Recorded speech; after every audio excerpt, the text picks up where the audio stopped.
ഞങ്ങൾ ഒരു സ്ത്രീകളെയും അല്ലെങ്കിൽ ഒരു എതിർ സ്ഥാനാർത്ഥിയെയും അപമാനിക്കുന്ന പ്രസ്തുതിക്കുന്നില്ല. ഞങ്ങളതിനെ പ്രോത്സാഹിപ്പിക്കില്ല. കെ രമയെ ആസ്ഥാന വിധവ എന്ന് വിളിച്ച് അധിക്ഷേപിച്ചപ്പോ ഈ ശൈലജയൊന്നും ഉണ്ടായിരുന്നില്ല. ഇപ്പൊ അതിന് സ്റ്റേറ്റ്മെന്റ് കൊടുത്ത വൃന്ദാകാരാട്ടും ഉണ്ടായിരുന്നില്ല. ലതികാ സുഭാഷിനെ അച്യുതാനന്ദൻ അധിക്ഷേപിച്ചപ്പോഴും ഉണ്ടായിരുന്നില്ല. ഇവിടെ ഈ അതിജീവിതയെ മെഡിക്കൽ കോളേജിൽ വെച്ച് പീഡിപ്പിച്ച, IC യൂണിറ്റിൽ വെച്ച് പീഡിപ്പിച്ച, സർജറി കഴിഞ്ഞ് കിടന്ന ആ അതിജീവിതയെ വളഞ്ഞിട്ട് ആക്രമിക്കുകയാണ് ഇവര്. അപ്പോഴും ഇവരെ ആരെയും കണ്ടില്ല. ഈ സ്ത്രീപക്ഷവാദികളെ ആരെയും കണ്ടില്ല. കയ്യൂർ സമരനായകനായ കണ്ണന്റെ കൊച്ചുമോൾ രാധ വന്ധ്യവയോധിക തേങ്ങയിടാൻ പോയപ്പോ CPM-കാര് നടത്തിയ അസഭ്യവർഷം അപ്പോഴും കേട്ടില്ല. ആ സ്ത്രീയെ അപമാനിച്ചപ്പോഴൊന്നും ഇവർക്ക് പൊള്ളിയില്ല. അപ്പോ ചിത്രലേഖയുടെ ഓട്ടോറിക്ഷ കത്തിച്ചപ്പോഴും ഇവരുണ്ടായിരുന്നില്ല. ഉമാ തോമസിനെ കഴിഞ്ഞ തെരഞ്ഞെടുപ്പ് കാലത്ത് CPM സംഘടനാ നേതാവ് അധിക്ഷേപിച്ചല്ലോ. ഭർത്താവ് മരിക്കുമ്പോൾ തീയിലേക്ക് എടുത്തുചാടുന്നത് സതി, ഭർത്താവ് മരിക്കുമ്പോൾ തെരഞ്ഞെടുപ്പിലേക്ക് എടുത്തുചാടുന്നത് കൊതി എന്ന് പറഞ്ഞ് സ്റ്റേറ്റ്മെന്റ് ഇട്ട് വിധവയായ ആ സ്ത്രീയെ അപമാനിച്ചില്ലേ? ഹരിതാ ബാബുവിനെ അപമാനിച്ചില്ലേ? ബിന്ദു കൃഷ്ണയെ അപമാനിച്ചില്ലേ? രമ്യ ഹരിദാസിനെതിരായി വിജയരാഘവൻ സംസാരിച്ചപ്പോൾ ഇവരൊക്കെ എവിടെയായിരുന്നു? എത്ര നിങ്ങളുടെ വനിതാ മാധ്യമ പ്രവർത്തകരെ ഇവരെല്ലാവരും എത്രമാത്രമാണ് ഈ സൈബർ ഇടങ്ങളിലൂടെ ആക്രമിക്കുന്നത്. കഴിഞ്ഞ തെരഞ്ഞെടുപ്പിൽ ഇത് തോക്കാൻ നേരത്ത് അവസാനത്തെ ആഴ്ച തൃക്കാക്കര ഉപതെരഞ്ഞെടുപ്പിൽ എനിക്കെതിരെ മന്ത്രി P. രാജീവ് ആരോപണം ഉന്നയിച്ചു.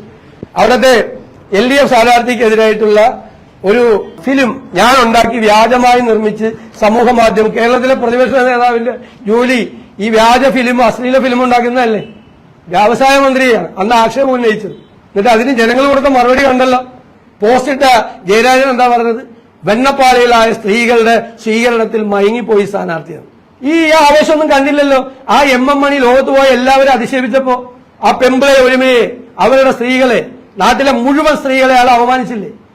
ഈ നിയമസഭയിൽ വെച്ചല്ലേ ഒരു CPM-കാര് ക്രൂരമായി കൊല ചെയ്ത TP ചന്ദ്രശേഖരന്റെ ഭാര്യയെ ആസ്ഥാന വിധവ എന്ന് പറഞ്ഞാൽ അധിക്ഷേപിച്ചത്?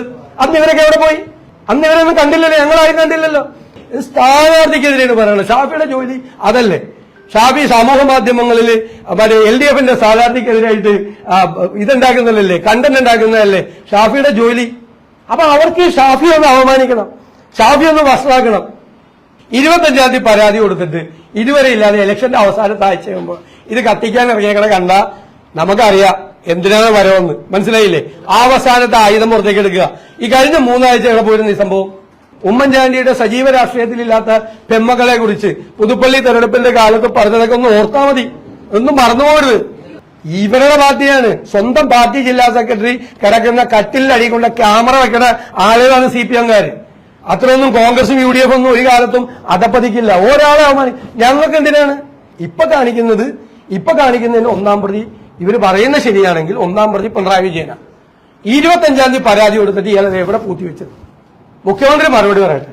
3 ആഴ്ചയായിട്ട് അതിലെന്തെങ്കിലും ഗൗരവം ഉണ്ടായിരുന്നെങ്കിൽ, സീരിയസ് ആയിട്ടുള്ള എന്തെങ്കിലും അതിന്റെ അകത്ത് ഉണ്ടായിരുന്നെങ്കിൽ 3 ആഴ്ച അത് പൂഴ്ത്തിവെച്ചതിനുള്ള മറുപടി പിണറായി വിജയൻ പറയണം.